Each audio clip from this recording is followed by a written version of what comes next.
አይ ሳሚ ሳሚ እኮ ተመስገን ያላለው ሰውዬ ጭራሽ ዲቪን ካዳነው በኋላ እንደ ድራማ እንደሚይዝበት እኮ እኔ ለመመስገን ብዬ ሳይሆን ስላሳዘንከኝ ነው።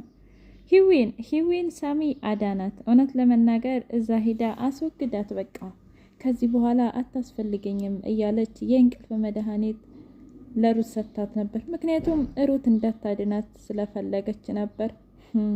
ይህች ምስጥ የእንቅልፍ መድኃኒት ሰታይ ነበር አይደለ እያለች ሩት እንኳ ነቃችባት። ሂዊዬ ስለ ዲቭ በጣም ተጨንቃ ነበር። በእኔ ምክንያት ማንም ሰው እንዲጎዳ አልፈልግም። ወይኔ ጉዴ ምን ይሻለኛል ግን አምላኪ ሆይ እባክህ በሰላም መልስልኝ እያለች በጣም እየተጨነቀች ነበር። ነገር ግን ፈጣሪ የእሷን አይቶ መለሰላት በሰላም። ይገርማል እኮ ሳሮን ጭካኔዋ እንደቀጠለ ይገኛል። ወይኔ ጉዴ! አረ የሳሮን መጋለጥ አለበት። ሂዊም ደግሞ እህታቸው እንደሆነች የሆነ ሰው መንቃት አለበት፣ መናገር አለበት ማለት ነው። ሩትም ማስመሰሏን ትታ በእርግጠኝነት ሩት ዲቭን ታፈቅረዋለች እኮ።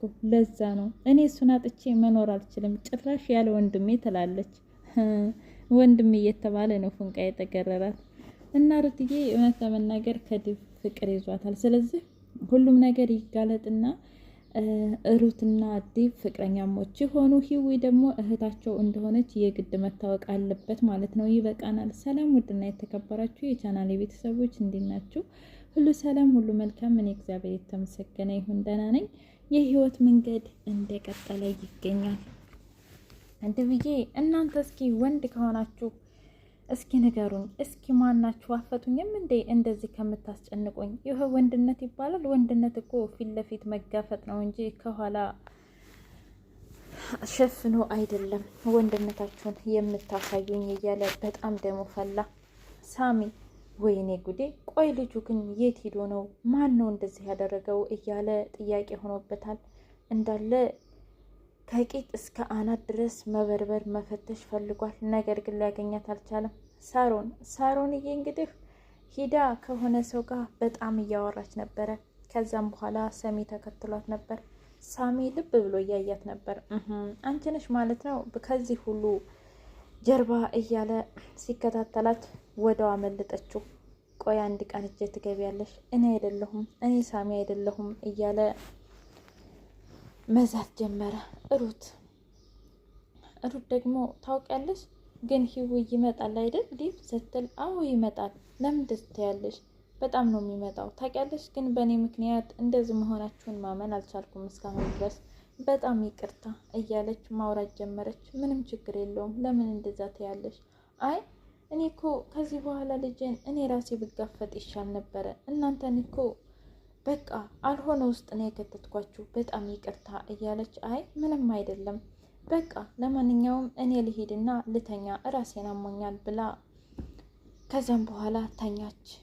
ሳሮን የእንቅልፍ መድኃኒት ሰጣቻትና እየሳቀች ለራሷ እየተደሰተች ሂዋን አለቻት፣ ወይ እንግዲህ አንቺ አንድ ቦታ ሂጂ፣ እዛ ቦታ ከሄድሽ በኋላ ምናልባት ልታገኙ ትችያለሽ፣ እኔም ደግሞ ሆነ ቦታ ሄዳለሁ ስትል፣ እሺ በጣም ደስ ይለኛል፣ ግን ዲቭ ይመልሳል አይደል ብላ ስጠይቃት፣ ይኸውልሽ አሁን ስለመመለስ ስላለመመለስ አይደለም፣ ይሄን አሳዛኝ ፊትሽን ሰው እንዳዝንልሽ ብለሽ እንደዚህ አታድርጊ እሺ አለቻት። እሺ ለማንኛውም እዛ ሄዳለሁ እያለች እየሮጠች ስትሄድ ሳሮን በሉ ግደሏት፣ አስወግዷት፣ እዛ ማንም ሰው አይኖርም፣ ምንም አይነት መረጃ እንዳታስቀምጡ ብላ ስልኳን ካወራች በኋላ ሳሚ መንገድ ላይ ያገኛት። ቆየት እየሄድሽ ነው እንዴ? ሳሮን እኮ ልካኝ፣ ከፈለገች ራሷ አትሄድም እንዴ አላት። አይ እሷም እኮ ሆነ ቦታ ልትሄድ ነው፣ ነገርኩሽ አንቺ ሴትዮ፣ አሁን ሳታሳብጅኝ ነይ ነው የምልሽ ሲል፣ አረ በፍጹም እኔማ ዲቭን ይሄ እመጣለሁኝ እዛ ላከችኝ ቦታ የግድ መሄድ አለብኝ ስትል፣ ነገርኩሽ ካልሆነ ተሸክሜ ነው የማስገባሽ እና አንቺ አትፈልጊውም፣ እኔ እኮ ሁሉንም ቦታ ፈልጌዋለሁኝ፣ ነገር ግን እዛ ቦታ ላይ እሱ የለም። እውነትህን ነው? አዎ እምቢ አለች፣ በፍጹም እምቢ አለች። ቆይ አንቺ ሴትዮ ለምንድን ነው ድርቅናሽን የማትታዩ ብሎ እየጎተተ ይዟት መጣ። እሺ ሳሮን ወይኔ ጉዴ ተዋረድኩ አለች፣ እነሱን እንደዛ ሲያወሩ ስሰማቸው። ከዛ ሳሮን አጠገብ መጣና፣ እንዴ ቆይ የላኩሽ ቦታ አልሄድሽም እንዴ አለቻት። አይ ሳሚን እኮ አግኝቼው እሱ መለሰኝ ቦታው ጥሩ አይደለም ብሎ ስትል፣ በህይወትሽ እንደው አንድ መልካም ነገር እንኳ መስራት አትችይም አይደል ብላ ሰደበቻት። ቆይ ከፈለግሽ አንቺ አትይም እንጂ አንቺ ሂጂ ግቢ አለና ምን ለማለት እየሞከርሽ ነው?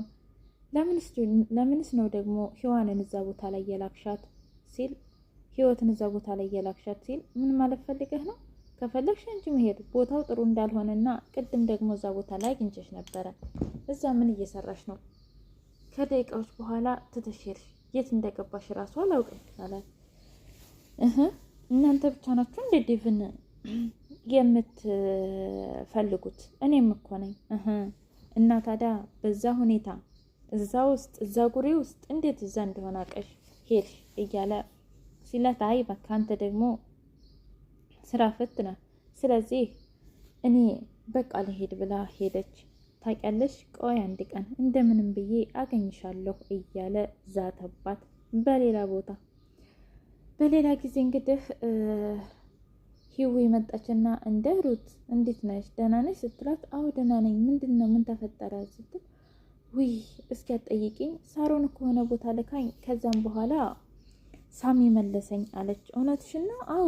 ወይኔ ገና ዛሬ ሳሚ ለመጀመሪያ ጊዜ ጥሩ ስራ ሰራ አለች።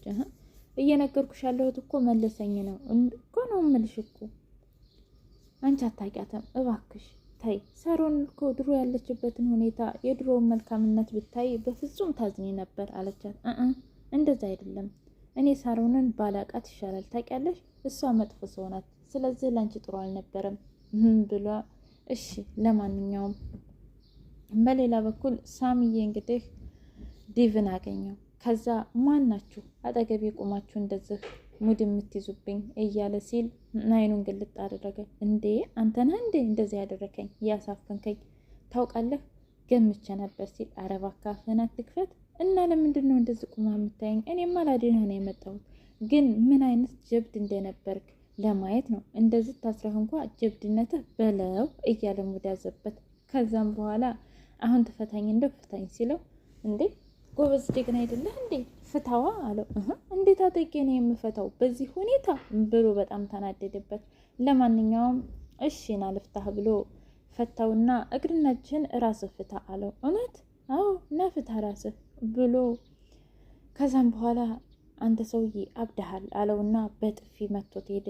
ቆይ ታውቃለህ በጣም ተናደደበት። እንደውም መፍታት የለብኝም ነበረ ብሎ ተናደደና ሄደ።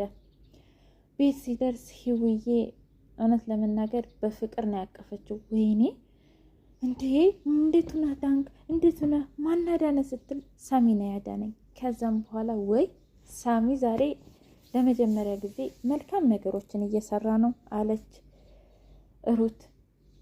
እሱን ነው መልካም? አዎ እውነት እሱ ነው እንዲ ያዳነ አለችው።